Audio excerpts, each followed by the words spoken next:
கன்னியாகுமரி மாவட்டம் களியாக்கா விளையில் பாஜக தேசிய பொதுக்குழு உறுப்பினர் உமாரதி செய்தியாளர்களை சந்தித்த போது கூறியதாவது, மக்கள் நீதி மய்ய தலைவர் தேர்தலை புறக்கணிப்பதில் எந்தவித ஆச்சரியமோ அதிசயமோ கிடையாது.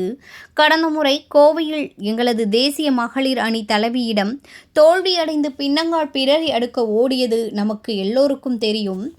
ஆகையால் அவர் இந்த தேர்தலை புறக்கணித்து இருக்கலாம். வைகோவை பொறுத்தவரையில் அவர் ஒரு மூத்த அரசியல்வாதியாக இருந்தாலும் கூட நின்று அவர் அறிவாலயத்தில் செக்யூரிட்டியாக தான் இருக்கிறார். ஆகையால் அவர்களுக்கு தெரியும் திமுக தோக்கிற கூட்டணி என்பதால் ஒருவேளை புறக்கணித்து இருக்கலாம் என்று நான் நினைக்கிறேன் என்றார். மக்கள் நீதி மையத்தினுடைய தலைவர் தேர்தலை புறக்கணிக்கிறதுல எந்த விதமான ஆச்சரியமோ அதிசயமோ கிடையாது. ஏன்னா கழிந்த முறை கோவையில எங்களுடைய தேசிய மகளிரணி தலைவியிடம் தோற்று பின்னங்கால் பிடரி அடிக்க ஓடியது நமக்கு எல்லாருக்குமே ஞாபகம் இருக்குன்னு நினைக்கிறேன். ஆகையினால அவர் இந்த தேர்தலை புறக்கணித்திருக்கலாம். வைகோவை பொறுத்த வரைக்கும் அவர் மூத்த அரசியல்வாதியாக இருந்தாலும் கூட இன்றைக்கு அறிவாலயத்தினுடைய ஒரு வாட்ச்மேன் மாதிரி தான் அவர் இருந்துட்டு இருக்கிறாரு. ஆகையினால அவங்களுக்கே தெரியும் திமுக தோக்கிற கூட்டணி, எதுக்கு நாம போட்டி போட்டு ஒருவேளை அவங்க அதை புறக்கணித்திருக்கலாம். அரசு பள்ளியில் படித்தவர்களுக்கு 10% கிடைக்கிறதே நல்லதுதானே.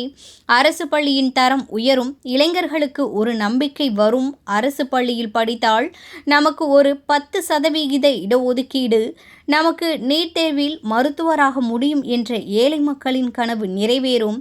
நீட் தேர்வு வந்ததே சாமானிய கடைக்கோடி குழந்தைகளுக்கும் மருத்துவராக முடியும் என்பது இது ஒரு மிகப்பெரிய வரமாக தான் அமையும். அதனால் இது வரவேற்கத்தக்கது என்றார். தாவிகாவை நம்ம ஜட்ஜ் பண்ண முடியாது. இது முதல் தேர்தல், இப்போதானே களத்துக்கு இருக்காங்க. மக்கள் கொடுக்கக்கூடிய வாக்குகளை பொறுத்துதான் யார் அவர்கள் பக்கம் நிற்கிறார்கள் என்பதை முடிவு பண்ண முடியும். கட்சி மேலிடம் முடிவு பண்ணி கிள்ளியூர் தொகுதியில் தமாகவிற்கு ஒதுக்கியிருக்கிறது. நிச்சயமாக எங்களை பொறுத்த வரைக்கும் தாவேகா இருந்தாலும் சரி, திமுகவாக இருந்தாலும் சரி, கன்னியாகுமரி மாவட்டத்தில் இந்த முறை தேசிய ஜனநாயக கூட்டணி சார்பாக நிறுத்தக்கூடிய 6 வேட்பாளர்களும் வெற்றி பெற வேண்டும் என்பதுதான் எங்களது நோக்கம் என்றார். நிச்சயமாக வெற்றி பெறுவோம் என்பதில் எங்களுக்கு அசைக்க முடியாத நம்பிக்கை இருக்கிறது என்று பேட்டியின் போது அவர் தெரிவித்தார். இல்ல அவருக்கு என்ன கொள்கையோட அவர் கட்சி ஆரம்பிச்சாரு. முதல்ல அவருக்கு என்ன கொள்கை இருந்தது?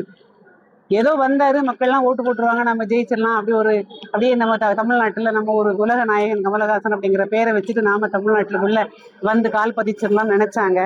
உலக நாயகனை வென்ற தாமரையாக எங்களுடைய தாமரை சின்னம் ஆயிப்போச்சு. அதனால அவருக்கு என்ன கொள்கை இருந்தது? ஒரு கொள்கையும் இல்லையே.